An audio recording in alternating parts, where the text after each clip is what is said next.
PM Modi आज transit visit पर Gwalior air force station पहुंचे। पीएम वायु सेना के हेलीकॉप्टर से मुरैना के लिए रवाना हुए। इस मौके पर एयरफोर्स स्टेशन पर महाराष्ट्र के सह प्रभारी और पूर्व मंत्री जयभान सिंह पवैया सहित भाजपा के दिग्गज नेताओं ने उनकी अगवानी की। पीएम की आगवानी के बाद जयभान सिंह पवैया ने कहा कि आज मुरैना जाते समय प्रधानमंत्री मोदी जी ग्वालियर की धारा पर उतरे। उनकी अगवानी करने के लिए हम सभी लोग मौजूद रहे। मुलाकात के दौरान प्रधानमंत्री जी के चेहरे को हम जो पढ़ पाए हैं वह अपने कामों के बल पर आत्मविश्वास से सराबोर है और जनता का समर्थन दूसरे चरण में और तेजी से में मिल रहा है। इसलिए पीएम के चेहरे पर विजय का विश्वास हम देख पाए। प्रधानमंत्री जी जब मिलते हैं तो प्रेम से सभी की कुशलक्षेम पूछते हैं। अंचल की सीट पर क्या परिणाम रहने वाले हैं, इसका जवाब देते हुए पवैया ने कहा कि यह जनता ही तय करती है और जनता ही तय करेगी। सेम पित्रोदा के बयान और कांग्रेस के घोषणा पत्र पर पवैया ने जुबानी हमला बोला और कहा कि कांग्रेस को बौखलाहट है, यह चुनाव है और चुनाव में जब कांग्रेस प्रधानमंत्री पर हमला कर रही है तो हम उनके घोषणा पत्र का नंगा सच है वह जनता के सामने क्यों नहीं रखेंगे, और जब सच रखा जा रहा है तो वह प्रधानमंत्री जी पर बौखला रहे हैं, सफाई दे रहे हैं। अपने घोषणा पत्र को उन्होंने लिखा है, क्या उन्होंने पढ़ा नहीं है?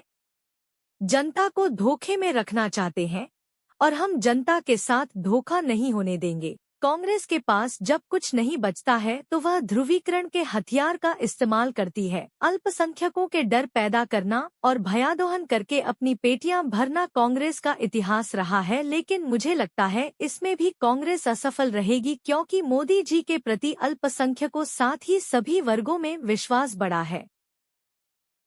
दादा, आज बड़ा प्रोग्राम है मोदी जी का मुरैना में। किस तरह का आज मोदी जी का आप देखते हैं प्रोग्राम और क्या है? देखिए, आज मुरैना जाते समय माननीय प्रधानमंत्री जी ग्वालियर की धरा पर उतरे और उनकी आगवानी करने के लिए हम सब लोग आए थे। प्रधानमंत्री जी का हमने आगवानी की,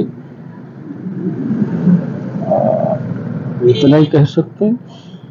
कितना उत्साह नजर आया दादा पूरा ग्वालियर चंबल अंचल से के लिए? कोई चर्चा हुई मोदी जी से इस बात को लेकर? प्रधानमंत्री जी के चेहरे को हम जो पढ़ पाए वो अपने कामों के बल पर आत्मविश्वास से सराबोर हैं और जनता का समर्थन उनको दूसरे चरण में और भी तेजी से मिल रहा है और इसलिए विजय का विश्वास हम उनके चेहरे पर देख पाए। कुछ चर्चा हुई दादा? कुछ चर्चा किसी तरह से मोदी जी से? न, प्रधानमंत्री जी जब मिलते हैं तो प्रेम से कुशलक्षेम पूछते हैं। क्या स्थिति रहने वाली है चारों लोकसभा की अंचल की?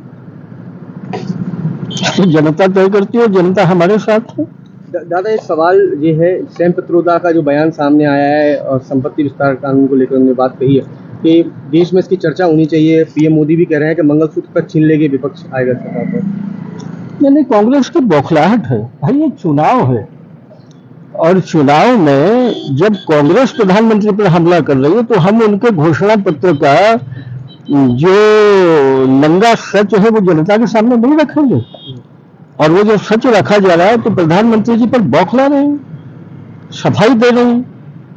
अपने घोषणा पत्र को उन्होंने लिखा है वो भी नहीं पढ़ पाए हैं क्या?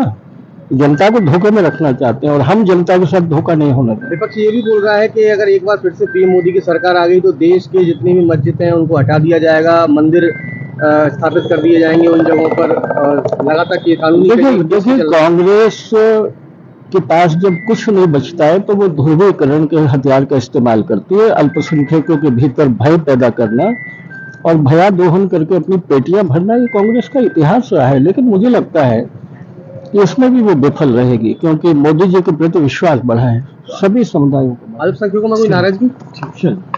अल्पसंख्यक में घबराए हुए हैं दादा? एक मिनट